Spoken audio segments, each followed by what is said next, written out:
Estamos acá con el coronel del ejército peruano, don Marcos Hinojosa Requena. ¿Qué tal? ¿Cómo está? Bienvenido a Controversia. ¿Qué tal? Has dado un resumen interesante sobre lo que significó la batalla de Junín, la victoria, como antesala a la batalla de Ayacucho, ¿no?, que selló la independencia del Perú y de América, Ese es importante, 1824, el 6 de junio. Ahí pelearon a sable, no se disparó un solo tiro.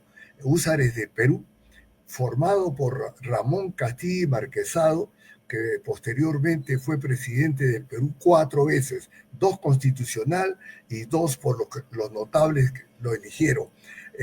Es importante recordar esta batalla de Junín porque demuestra lo que significa el soldado peruano de Ayacucho, del centro, que pelearon contra un ejército realista mejor preparado, con mejor armamento, y convirtieron una victoria de los españoles. Por eso es que Canterac, el general, ordenó ataque a Tajo. Tajo quiere decir con sable para cortar cabeza, ¿no? Y convirtió un héroe como Miller, como todos los peruanos que estaban ahí en esa lucha, y el escuadrón Húsares del Perú estaba como reserva, y vio que los españoles atacaban y ellos estaban a retaguardia, y Bolívar ordenó la retirada del ejército peruano, de los Húsares del Perú. Miller cambió la retirada por ataque, ¿no? Por ataque. Esa iniciativa de un oficial de caballería nos caracteriza a todos los del arma, y se atacó a sables y convirtió esa derrota en victoria. Bolívar ya estaba a hora y media de las pampas de Junín, y tuvieron que ir a alcanzarlo y decirle que se había ganado. Y él cambió el nombre de Húsares de Perú a las fuerzas por Húsares de Junín, y así se recuerda el 6 de agosto, el Día de la Caballería. Es significativa porque en la mañana de hoy se le preguntaba los periodistas a muchos jóvenes, no solamente en Lima y en Arequipa, ¿qué cosa es hoy día? Feriado. ¿Qué vas a hacer? Voy a hacer tal cosa, voy a visitar, voy a ir, etc. ¿Y sabes por qué es feriado? No sabían responder. No sabían responder. Mira, y es una falta de todo, de identidad, de civismo. Y el 2022 se aprobó en el Congreso la asignatura de enseñanza de educación cívica, para hacer recordar. Mira, si no saben lo que ha sido nuestro pasado y lo que peleamos, lo que luchamos, tampoco saben lo que es el terrorismo. No saben lo que es Sendero Luminoso, lo que es MRTA. ¿Quién fue Abimael Guzmán? 2022, que se enseñe educación cívica en los colegios. Pero en Arequipa, la gerenta regional de educación, al cual fuimos a hablar, particularmente fuimos con el coronel Horacio Gamero, a hablar con ella, y que el 2023 por ley se debe enseñar educación cívica. Estamos en 2025 y hasta ahora no se enseña educación cívica, lo que antes a ti y a mí nos han enseñado. Nos han enseñado lo que eran las guerrillas, Hugo Blanco, etcétera. Pues ahora no saben quién es Abimael Guzmán, quién es Osman Morote, qué significó el terrorismo, cómo cortaban el vientre de las mujeres, los senderistas, los terroristas, y por qué se llama tal cosa, y cómo se combatió el GEIN, etcétera, etcétera. Es una lástima lo que pasa en la educación en el Perú. Es una verdadera lástima. Claro. Es curioso, ¿no?, que, como lo anotaba, en 1821 se declara la independencia, lo hace San Martín, ¿no?, diciendo esa frase célebre: a partir de hoy el Perú es libre, independiente por la causa que Dios designa y por los pueblos, ¿no? Esto se produce en 1821 y la batalla de Junín es 3 años después, en 1824. Justamente el año pasado se ha recordado 200 años de esta batalla. Y posteriormente es la otra, la de Ayacucho.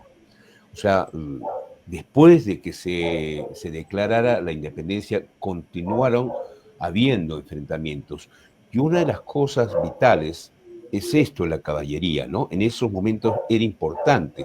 La gente peleaba a caballo y con sable, no habían pues lo que hoy día hay drones o misiles de corto o largo alcance, ¿no? En Era tecnología. una lucha prácticamente de cuerpo a cuerpo. Así es, mira, y lo que se da hasta ahora, ¿no? La ingratitud.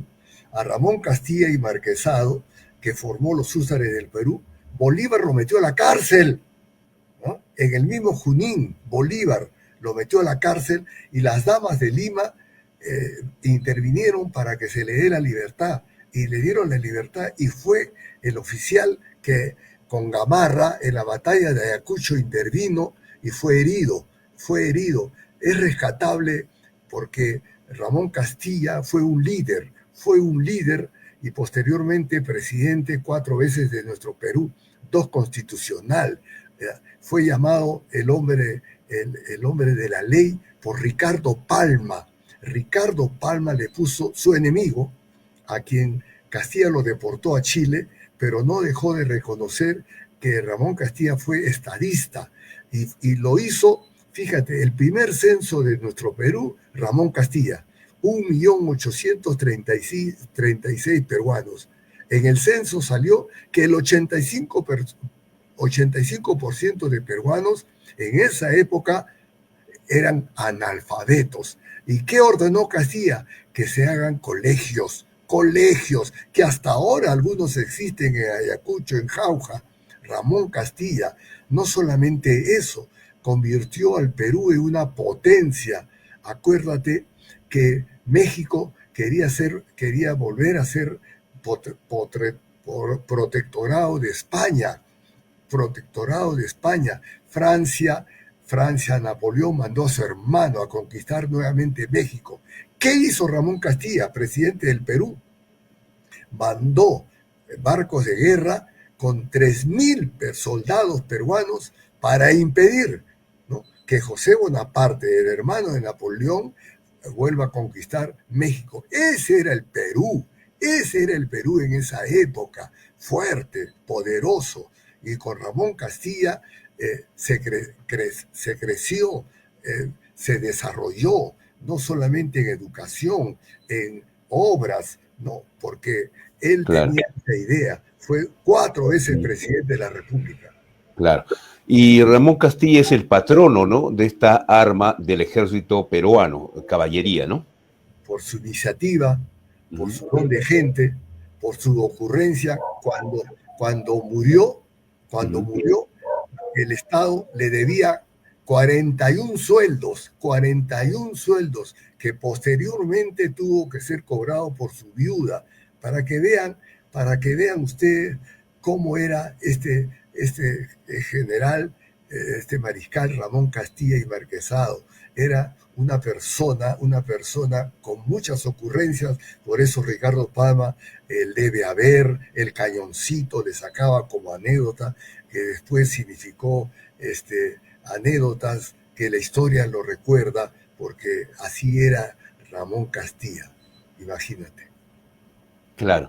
Ahora, hay un detalle también importante, y usted lo ha mencionado. Simón Bolívar encarcela a Mariscal Castilla. ¿Se sabe por qué con exactitud? Porque Simón Bolívar no creía en el oficial peruano, no creía, pero sí en el colombiano, en el argentino, pero en el peruano no. Por eso es cuando él supo que los húsares del Perú habían sido formados por Castilla y ordenó en Ancash, porque ahí lo llamó a Ramón Castilla, que entregue el sable de mando. En la caballería usamos el sable por orden de San Martín, que cuando reconoció a Ramón Castilla como oficial, el primer oficial de caballería, ordenó que se le haga un sable de 4 ramales, que ese sable debe ser entregado a un oficial colombiano. Así ordenó Bolívar. Y Castilla, como era orgulloso, ¿no? Un soldado peruano, cetrino, con rasgos adustos, no le entregó el sable, ¿no? Al oficial colombiano y le dijo, Auxía, así se hablaba en ese época, Auxía, entrego mi sable. Esa arrogancia de Castilla, Bolívar lo metió a la cárcel, por eso. Por ello es que el que formó los húsares de Perú no intervino en la batalla de Junín, pero sí en Ayacucho como el primer oficial con el general Gamarra. Mire usted esa nobleza y esa hidalguía que tenía Ramón Castilla. Y ahora, el arma de caballería a la que justamente usted también pertenece, ¿tiene ya el mismo rol o los tiempos han cambiado? Hoy, por ejemplo, entre Irán e Israel no ha habido un enfrentamiento personal, ¿no? Todo ha sido por drones, misiles, igual entre Rusia y Ucrania. Se envían misiles mutuamente, causan daño, muerte, rompen edificios, pero ya no es un enfrentamiento cuerpo a cuerpo como sucedía en esos tiempos, ¿no? ¿Cuánto ha cambiado, digamos, las batallas o las guerras hoy en día? Mire, tengo que destacar la modernidad y la tecnología ha cumplido un papel súper importante en las diferentes guerras que hasta ahora existen, como lo has mencionado, ¿no? Irán, Chechenia, Rusia, etcétera. Pero en el CENEPA que intervino el general Roberto Quiabra, ¿no? Un regimiento de caballería blindado 113 con el comandante Ronnie Vargas, intervino en el CENEPA también. Batallón contrasubversivo, igual intervino, ¿no? Porque no se entiende que solamente deben intervenir unas fuerzas. Ahora la caballería es blindada, y el comandante Vargas, con su regimiento de caballería, desde Tacna viajó al CENEPA. También los helicópteros, el batallón contrasubversivo, el Alberto Camacho, un coronel de caballería, comando, intervino a los ecuatorianos cuando estaban en su puesto de comando, solamente con dagas, no se disparó un tiro, ¿no? Y fue reconocido por los ecuatorianos como una operación de un comando oficial de caballería, Alberto Camacho, como una victoria. Entonces, como mencionas, las guerras ahora tienen otro cariz, la inteligencia operativa, táctica, estratégica y predictiva. Fíjate, Israel sigue amenazando a Irán porque su inteligencia predictiva le dice que continúan haciendo armas nucleares, ¿no? ¿Dónde? Abajo han hecho unos subsuelos, unos subterráneos, etcétera. Esa inteligencia predictiva se debe usar en todo momento, en todo momento. Por ejemplo, los jefes de la DINI, de inteligencia, deben ser los primeros en dar parte diariamente al premier y a la presidenta, en este caso, o al presidente mañana, ¿no? Porque qué cosa está pensando, qué cosa está haciendo los terroristas, qué está haciendo la minería ilegal, qué pretende, ¿no? Por ejemplo, Ecuador está entrando al CENEPA para robar el oro, Colombia está entrando al Putumayo a robar el oro, Brasil está entrando al Amazonas también a robar el oro. Esa inteligencia predictiva lo debe conocer la DINI y la presidenta y el premier. Eso se llama predicción. La guerra se ha modificado, se ha modernizado y con mejor tecnología. Y al respecto de guerras, lo último dicho por el presidente de Colombia, el señor Gustavo Petro, de que Perú está copando, esa es la palabra que he dicho, ¿no? Copando una isla que está en el centro es un islote en el centro del Amazonas. Yo no sé si cuando usted ha estado en actividad ha tenido la oportunidad de ir a esta parte del Perú, que es Leticia, ¿no? Ah, ¿Esto que ha dicho el presidente de Colombia es cierto?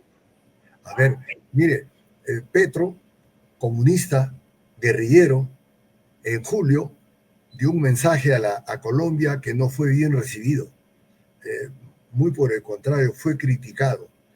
Y de acuerdo a lo que ha dicho próximamente, el comunista, su primera acción que tiene siempre es victimizarse. Todo comunista, Abimael Guzmán, Omar Morote, todos los que conocemos, ¿no? Se victimizan. Y Petro, como en julio fue abuchado, fue criticado, y pone como contexto político, porque Colombia, cuando sucede una acción como lo que él pretende hacer, ¿no? Él cree que se van a unir, pero la propia Cancillería colombiana ha señalado que no existe una apropiación indebida. No existe, la propia Cancillería, no existe una apropiación indebida. Con eso le está diciendo, estás equivocado, Petro, estás equivocado. La isla es Chineria, ¿no? Y esta debe ser, ¿no? Los límites se trató en la marcación de los países en el Tratado Salomón Lozano, ¿no? Y menciona claramente que Leticia, ¿no? Es para... Leticia no era el distrito de Leticia para confundir después con el Tratado de Río de Janeiro, ¿no? Lo que está haciendo Petro, nuevamente vuelvo a decir, es una política para confundir y para tratar.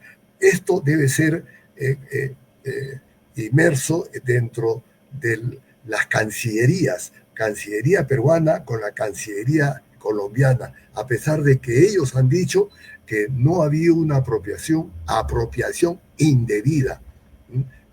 Santa Rosa, como lo ha dicho un embajador, es solamente nombre, pero comprende a otro más grande, está sobre el río Amazonas, ¿no? Pero Petro quiere confundir a su país de esta forma, ¿no? Pero eso también la Cancillería seguro que va a demandar a la comisión marcadora de marcación para Claro. que por todas se defina esto. Aunque se dice que esta isla no estaba bien definida, ¿no? Si pertenecía a Perú o a Colombia.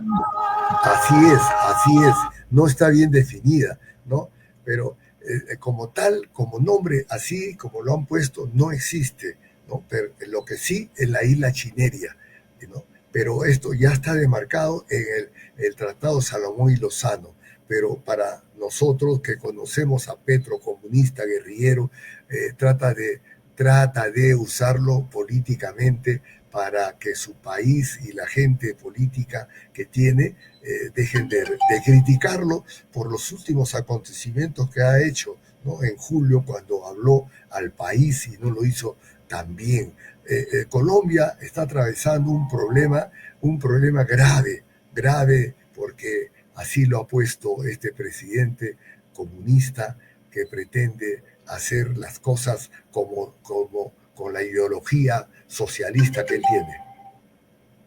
Bien, de otro lado, ya en otro análisis de los temas, usted sabe que Dina Boluarte está ya camino, o va a emprender viaje a la China y a Japón, pero ya se ha cerrado un primer plazo que es de las alianzas electorales, este pasado 2 de agosto. Hay 5 alianzas, 33 partidos creo, y 5 alianzas, ¿sí? ¿Usted pensaba que iban a haber más alianzas o cómo piensa usted esto? Parecía que podían haber, pero la derecha no entiende. La derecha no entiende que deben juntarse, que deben aliarse para que no exista otro Pedro Castillo, que nos ha llevado a la debacle, no solamente económica, felizmente, ¿no? La Dina Boluarte, el Perú está en los ojos del mundo, ¿no? China, ahora Indonesia, Japón y otros más saben que la riqueza del Perú, el océano Pacífico que tenemos, la costa, agroexportación, la sierra, minería, tenemos la minería más que el mundo quiere, todo uranio, cobre, materiales que son usadas en la tecnología de estos países, ¿no? Tenemos la selva, ¿no? Que es la reserva del mundo, la selva de nosotros. Somos bioceánicos, Océano Pacífico y Atlántico, somos antárticos. Entonces, en los ojos del mundo está en el Perú, ¿no? Pero, sin embargo, tenemos que tener enemigos, pues tenemos enemigos en el interior y en el exterior, ¿no? Las alianzas son significativas y Unidad Nacional, compuesto por Unidad y Paz de Roberto Quiabra, ¿no? PPC y Peruanos Unidos es la primera. Esa visión que ha tenido Roberto Quiabra, que por primera y única vez, dice él, ¿cierto? Primera porque ya ha sido congresista y va a ser la primera y única por la edad que tenemos nosotros, ¿no?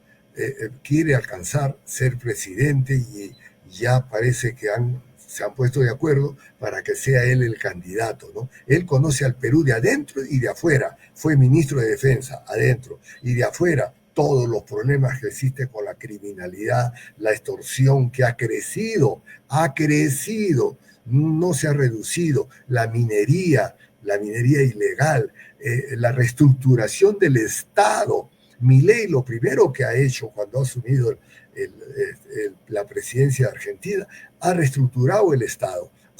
Mire, Ecuador ha retirado a 5.000 funcionarios del Estado. ¿Usted se imagina cuánto está ahorrando?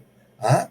Entonces, tenemos que tomar acciones al respecto. Y un presidente, Roberto Quiabra, de la Alianza Unidad Nacional, puede ser un baluarte para una derecha que efectivamente siga pensando que el Perú, y haciendo lo necesario, inversión privada de donde sea. Dina Boluarte ha tenido que viajar a Japón, a Indonesia, porque era presidenta. Nada más, porque la gestión anterior, los empresarios peruanos han viajado a Japón y no solamente con los empresarios de ese país, sino el emperador, porque Japón se da cuenta las bondades de desarrollo que tiene nuestro Perú. China se ha dado cuenta, Brasil, ¿no? Chancay, Corío, claro. Sale. Entonces, tenemos los argumentos necesarios para decirnos que la esperanza de un buen presidente va a lograr que desarrollemos mejor. Ahora, los partidos, entre comillas, grandes, no se han fusionado, pues, ¿no? Hay una suerte de recelo, ¿no? Fuerza Popular, Renovación, Avanza País. Bueno, la izquierda está bastante fragmentada. Se han unido en mini alianzas. Son más de casi 37 partidos, o 37 pues candidatos. Fíjese la cantidad que vamos a tener en las próximas elecciones. Va a ser una sábana impresionante. Si a eso le agregamos Senado, diputados y también los integrantes del Parlamento andino, que ahora ya no son 5, son más. Va a ser una elección bastante difícil. ¿Usted cree que a estas alturas la población estaría preparada para definir entre más de 35 candidatos? Va a haber una confusión, definitivamente. Y encima de eso, no nos olvidemos las firmas falsas. El Jurado Nacional de Elecciones con el doctor Burneo ha mencionado claramente las firmas falsas se van a solucionar dentro de 30 días. Lo último que ha dicho, porque esto de las firmas es una organización criminal. Tiene los tres causas porque tiene que ser declarado como tal. Dirección. Tiene que haber alguien que ha dicho y que ha organizado para que la firma se haga. Logística, local, mesas, personal, porque no es fácil hacer 1000 firmas, peor todavía si son 5000, 8000 firmas. Entonces, todo el argumento para hacer una organización criminal de aquellos partidos que lo han hecho, pues tiene que tener solución. Y está el reglamento de inscripción de fórmulas y listas de Jurado Nacional de Elecciones, le da la prerrogativa de ser supremo. El doctor Burneo es supremo, no entra el Congreso a intervenir, no entra el Poder Judicial. Duverlí, que trata de que su partido se inscriba porque un juez ha ordenado, no, el Jurado Nacional de Elecciones es autónomo, supremo. Entonces, él tiene que solucionar, porque no se puede aceptar 8000 firmas falsas, 6000 firmas falsas. ¿Ah? ¿Qué sería si ese partido llega al poder? Extorsión, corrupción, ¿eso queremos? De ninguna manera. Bien, vamos a ver qué es lo que sucede en medio de todo este laberinto político en el que estamos, ¿no? Porque ya también la gente se está listando, los candidatos para participar en las elecciones regionales y municipales que son el próximo año también. Ok, le agradezco a usted por esta conversación y vamos a ver qué es lo que sucede. Así que un reiterado feliz día de la caballería, ¿no? Hoy 6 de agosto. Gracias. Acordémonos que los planes, tenemos que conocer los planes que estratégicos que elabore un partido tiene que ser por regiones, porque todas, el sur es diferente, Arequipa es muy diferente a La Libertad, a Piura, así como Puno, de igual manera. Por ello, los planes de desarrollo de gobierno tienen que ser tremendamente diferentes. Y aquel presidente que ingrese, comprometerse a luchar, no le tiemble la mano contra la criminalidad, la extorsión. Las muertes continúan, la extorsión de igual manera. La policía tiene que ser más técnica, la tecnología la necesitamos para combatir, para que nuestro Perú se desarrolle de forma libre y sostenida. Bien, ok, yo le agradezco esta comunicación. Gracias a usted. A ustedes, muy amables.